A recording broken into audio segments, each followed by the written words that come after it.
Kolose 3. Kamu sudah dihidupkan semula bersama-sama Kristus. Oleh itu, kamu harus mengingini perkara-perkara yang di syurga, di tempat Kristus duduk di atas takhta di sebelah kanan Allah.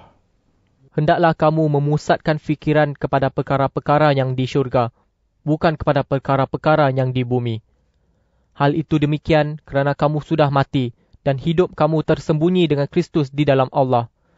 Hanya Kristus yang dapat menyebabkan hidup kamu betul-betul bererti, dan apabila Dia menampakkan diri lagi di bumi, kamu juga akan bersama-sama Dia dan menikmati kemuliaannya.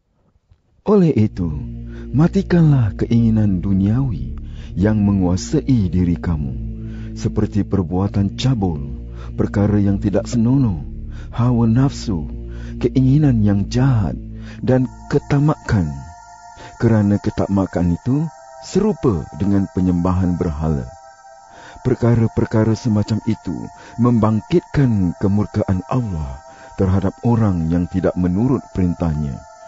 Dahulu, kamu sendiri pun hidup menuruti keinginan-keinginan demikian pada masa kamu dikuasai olehnya.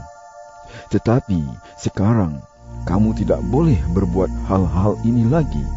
Marah, mengamuk, dan mempunyai perasaan benci terhadap orang lain.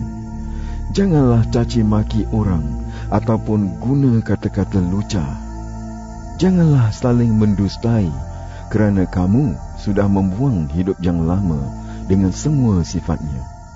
Sekarang, kamu menjadi manusia baru yang sentiasa dibaharui oleh penciptanya, iaitu Allah, supaya menjadi seperti Dia. Dengan demikian, kamu dapat mengenal Allah dengan sempurna. Dengan demikian, lenyaplah perbezaan antara orang bukan Yahudi dengan orang Yahudi, orang bersunat dengan orang yang tidak bersunat, orang asing dengan orang biadab, abdi dengan orang bebas. Kristuslah segala-galanya, dan Dia bersatu dengan mereka semua. Kamu umat Allah. Allah mengasihi kamu dan memilih kamu supaya menjadi miliknya sendiri. Oleh itu, kamu harus berbelas kasihan, baik hati, rendah hati, lemah lembut dan bersabar. Hendaklah kamu saling bersabar dan saling mengampuni apabila ada yang menaruh dendam terhadap orang lain. Kamu harus saling mengampuni sebagaimana Tuhan sudah mengampuni kamu. Di samping melakukan semua itu, kamu harus saling mengasihi, kerana kasih menyatu padukan kamu dengan sempurna. Hendaklah kedamaian yang diberikan oleh Kristus menolong kamu membuat keputusan tentang apa yang harus dilakukan, kerana Allah telah memanggil kamu supaya menjadi anggota satu tubuh, sehingga kamu dapat mengalami kedamaian itu. Bersyukurlah. Hendaklah ajaran Kristus yang penuh berkat meresap di hati kamu. Hendaklah kamu saling mengajar dan menasihati dengan segala kebijaksanaan. Nyanyikanlah mazmur, nyanyian pujian, dan lagu rohani. Bernyanyilah untuk Allah dengan perasaan syukur di dalam hati.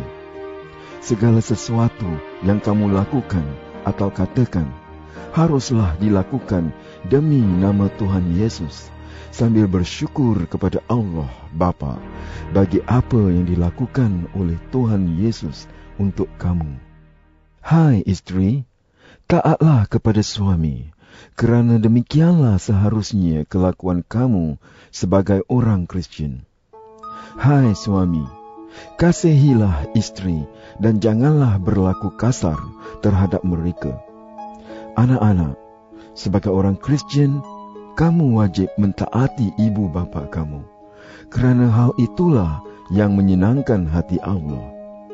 Hai ibu bapa, janganlah sakiti hati anak-anak, supaya mereka tidak menjadi tawar hati.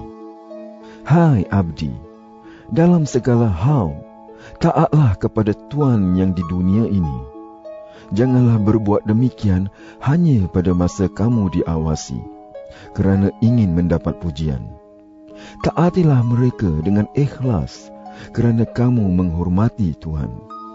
Lakukanlah semua tugas dengan sepenuh hati, seolah-olah kamu melakukannya untuk Tuhan dan bukan untuk manusia. Ingatlah, kamu akan menerima pahala daripada Tuhan yang telah disediakan Tuhan untuk umat-Nya. Hal itu demikian kerana Tuhan yang kamu layani sebenarnya Kristus. Sesiapa yang berbuat salah akan dihukum setimpal dengan kesalahannya, kerana Allah mengadili setiap orang dengan tidak berat sebelah.